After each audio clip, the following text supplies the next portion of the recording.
خواتین کا لوہے کی انگوٹھی پہننا، کیا خواتین لوہے کی انگوٹھی پہن کر نماز پڑھ سکتی ہے؟ بنت آدم کراچی سے، بڑا اختلافی مسئلہ ہے علماء کے درمیان کہ خواتین لوہے کی انگوٹھی پہن سکتے ہیں نہیں پہن سکتی۔ بہرحال یعنی بعض علماء جائز کہتے ہیں، بعض ناجائز کہتے ہیں، تو ہمارا فتویٰ اگرچہ گنجائش ہی کا ہے کہ گنجائش ہے پہن سکتی ہے عورت، لیکن احتیاط کرے تو اچھا ہے، سونے چاندی کی پہنے انگوٹھی تو زیادہ اچھا ہے۔ روزے میں انہیلر استعمال کرنے کا حکم، کیا روزے کی حالت میں انہیلر استعمال کیا جا سکتا ہے جبکہ سانس لینے میں دشواری ہوتی ہو؟ انجم نذیر، سانس لینے میں اگر روزے میں انہیلر لینے کی ضرورت پڑ رہی ہے تو انہیلر لے کے روزہ توڑ دیں، لیکن روزہ بہرحال ٹوٹ جائے گا، بعد میں اس کی قضا کر سکتے ہیں تو قضا کریں ورنہ فدیہ دیں۔ تو انہیلر کے استعمال سے روزہ ٹوٹ جاتا ہے کیونکہ اس میں دوا کے ذرات ہوتے ہیں جو اتر جاتے ہیں پھیپھڑوں میں۔ البتہ ایسی مجبوری میں روزہ توڑنا جائز ہوگا، گناہ نہیں ہوگا۔ بلا وجہ کیڑے مکوڑے مارنا، کیا یہ جائز ہے؟ بنت آدم کراچی سے، بلا وجہ کیڑے مکوڑے مارنا کیسا ہے؟ گھروں میں جو کیڑے مکوڑے ہوتے ہیں ان کو مارنا جائز ہے، کیونکہ ان کو مارنا بلا وجہ نہیں ہے۔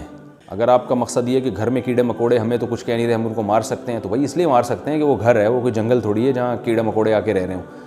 تو لیکن باہر گلی محلے میں خام خواہ میں مکوڑے جا رہے ہیں ان کو کچل دیا جیسے لوگ کر رہے ہوتے ہیں، تو وہ عمل اچھا نہیں ہے۔ حدیث میں آتا ہے کہ ایک پیغمبر تھے تو ایک چیونٹی نے ان کو کاٹ لیا، تو وہ جتنی ساری چیونٹیاں تھیں پیغمبر نے وہ ساری چیونٹیاں مار ڈالیں، تو اللہ نے ان کو وحی دی، وحی کی حل واحدتن، کہ ایک چیونٹی جس نے آپ کو کاٹا تھا اس کے علاوہ چیونٹیوں کو آپ نے کیوں مارا؟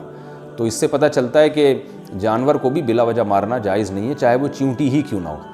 یہ نہیں کہ اب گھروں میں بھی آپ چیونٹیوں کی حفاظت کرنا شروع کرتے ہیں، گھروں میں تو انسان رہتے ہیں تو وہاں چیونٹیاں اور مکوڑوں کے لیے جو فنائل وغیرہ کا پوچھا لگایا جاتا ہے وہ بالکل جائز ہے تاکہ گھر سے یہ چیزیں ختم ہوں، لیکن گلی محلے میں اور ہر جگہ جا کے بلا وجہ مکوڑے یا چیونٹیوں کو مارنا یہ صحیح عمل نہیں ہے شریعت کی روشنی میں۔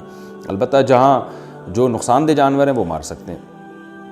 فیڈ کراتے وقت قرآن مجید پڑھنے کا حکم، کیا بچے کو دودھ پلاتے وقت قرآن مجید پڑھا یا سنا جا سکتا ہے؟ بنت حوا کراچی سے، جی ہاں بالکل، پڑھا بھی جا سکتا ہے، سنا بھی جا سکتا ہے، سنایا بھی جا سکتا ہے۔ حالت حیض میں ناخن کاٹنے کا حکم، رات میں ناخن کاٹنا اور رات میں جھاڑو دینا شریعت کے اعتبار سے کیسا ہے؟ نیز حالت حیض میں ناخن کاٹ سکتے ہیں یا نہیں، اور فرض غسل میں کوئی دعا پڑھنی چاہیے یا نہیں؟ بنت سراج لکھنؤ سے، رات میں ناخن کاٹنا، رات میں جھاڑو دینا بالکل جائز ہے، کوئی حرج نہیں ہے اس میں، ناخن جب بڑھ جائیں کاٹ دیں، چاہے رات ہو یا دن ہو۔ جب گھر میں ڈسٹ ہو اور گرد و غبار ہو جھاڑو دے دیں، چاہے رات ہو یا دن ہو۔ حالت حیض میں ناخن کاٹ سکتے ہیں، کوئی حرج نہیں ہے۔ اور فرض غسل میں کوئی دعا پڑھنی چاہیے یا نہیں؟ میرے علم میں نہیں ہے کوئی دعا فرض غسل کے لیے۔ عورتوں کا یوٹیوب چینل چلانا کیسا ہے؟ کیا عورتیں یوٹیوب پر معلوماتی چینل کے لیے اپنی آواز کا استعمال کر سکتی ہیں اور اس کی آمدنی استعمال کر سکتی ہیں یا نہیں؟ اہلیہ ماجد انصاری کراچی سے، جوان لڑکی اگر پردے کے بغیر یوٹیوب چینل پر آتی ہے وہ تو بالکل ناجائز ہے، حرام ہے۔ البتہ اس سے اس کی ارننگ کا تعلق اس عورت کے پروگرام سے ہے کہ وہ لوگوں کو سکھا کیا رہی ہے۔ اگر کوئی جائز بات سکھا رہی ہے تو ارننگ حلال ہوگی۔ یعنی مثال کے طور پر کوئی خاتون ہے جو پردے میں نہیں ہے، جوان بھی ہے، اور وہ بے پردہ ہو کے جو ہے وہ یوٹیوب چینل پہ لوگوں کو یعنی چینل پہ کوکنگ سکھا رہی ہے، تو کوکنگ چونکہ ایک بذات خود ایک جائز عمل ہے، اس لیے اس کی ارننگ حلال ہوگی، ارننگ ناجائز نہیں ہے، بلکہ ارننگ تو ایڈورٹائزمنٹ کی ہوتی ہے، تو ارننگ حلال نہیں ہے، لیکن اس عورت کو آنے کا گناہ ہوگا کیونکہ عورت پہ پردہ کرنا واجب ہے۔ لیکن اگر کوئی عورت مکمل پردے میں آ رہی ہے تو جوان عورت کے لیے چونکہ آواز میں اس سے فتنے کا اندیشہ ہوتا ہے، لوگوں کی طبیعت اس کی طرف مائل ہوتی ہے، تو اس کو اپریشیٹ نہیں کیا جائے گا، اس عمل کو عورت کو روکا جائے گا۔ میں نہیں کہہ رہا کہ حرام ہے، گناہ کبیرہ ہے، لیکن بہرحال یہ عمل ناپسندیدہ ہے شریعت کی روشنی میں، اور فتنے کی وجہ سے اس کو روکنے کی کوشش کی جائے گی، اس عورت کو منع کیا جائے گا۔ اور اگر ایجڈ ہے تو اور کوئی فتنے کا اندیشہ نہیں ہے اس میں تو پھر جائز ہے، گناہ نہیں ہے انشاءاللہ۔ یہ جو بعض لوگ بہت ہی حیا کے خلاف مسائل پوچھتے ہیں، تو میں حیا کے خلاف مسئلہ پوچھنے سے منع نہیں کرتا، لیکن میں کہتا ہوں وہ انفرادی طور پہ پوچھیں۔ عام طور پر میں 5 سے 6 کے درمیان شام کو کال ریسیو کرتا ہوں، تو وہ پھر اسی طرح کھلے عام جو ہے نا وہ ریکارڈنگ اس کی ٹھیک نہیں ہوتی، کیونکہ گھروں میں سب اجتماعی سطح پہ بھی میری یہ چینل سن رہے ہوتے ہیں، خواتین بھی بیٹھی ہوتی ہیں، بیٹیاں بھی بیٹھی ہوتی ہیں، باپ بھی بیٹھا ہے، تو بیٹیاں باپ کے سامنے اس طرح حیا سوز مسائل سنیں، یہ پھر حیا اور شرم کے خلاف ہے۔ تو وہ الگ، وہ ٹھیک ہے شریعت کے مسائل میں حیا نہیں کرنی چاہیے، لیکن جب ایک ایسے طریقے سے آپ مسئلہ پوچھ سکتے ہیں انفرادی طور پر، تو پھر کھلے عام وہ مسائل پوچھیں جس میں جو حیا کے خلاف نہ ہو. تو میں مسئلہ پوچھنے، کیونکہ میں نے ایک دفعہ اسی طرح چینل پہ کہہ دیا کہ بھائی حیا کے خلاف مسائل نہ پوچھیں، تو لوگوں نے کہا پھر وہ مسائل ہمیں پتہ کیسے چلیں گے؟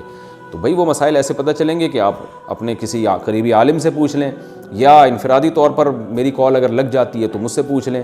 لیکن کھلے عام اس طرح جو ہے نا وہ مسائل پوچھنا، اس میں گھروں میں خواتین بھی سن رہی ہوتی ہیں، مرد بیٹھے ہوئے ہوتے ہیں، بعض دفعہ وہ پھر مناسب نہیں ہوتا.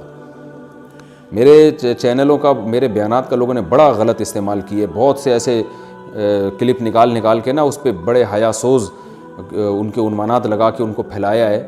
لوگ یہ سمجھتے تھے کہ مفتی صاحب یہ عنوان لگا رہے ہیں. اسی وجہ سے ہم نے چینل پہ اپنے قبضہ کیا ہے، اپنے چینل کو خود بنایا ہے تاکہ اس چیز کو کنٹرول کیا جا سکے، اور الحمدللہ اس کے بعد کافی حد تک یہ معاملہ کنٹرول ہوا ہے. بینک کے گارڈ کی تنخواہ کا حکم. میں نے سنا ہے کہ آج کل جو وبا چل رہی ہے اسے دور کرنے کے لیے مغرب کے عنوان کیا ہے، مسئلہ کیا ہے؟ یہ کہہ رہے ہیں کہ سورہ جاسیہ پڑھنا وبا دور کرنے کے لیے، یہ ہے اصل میں عنوان. میں نے سنا ہے کہ آج کل کی جو وبا چل رہی ہے اسے دور کرنے کے لیے مغرب کے بعد سورہ جاسیہ بآواز بلند پڑھنی چاہیے. کیا یہ بات درست ہے؟ بنت عبداللہ کراچی سے. کوئی میرے علم میں اس کی دلیل نہیں ہے، ایسے ہی بات ہے. پڑھیں. سب سے پہلے تو گناہوں سے توبہ کریں جو اصل چیز ہے، اور دوسرا احتیاطی تدابیر اختیار کریں. اور کچھ پڑھنا ہے تو قرآن مجید کی مشہور دعا ہے لا الہ الا انت سبحانک انی کنت من الظالمین، اس کا بھی زیادہ سے زیادہ کرنا چاہیے. اللہ تعالیٰ عمل کی توفیق عطا فرمائے.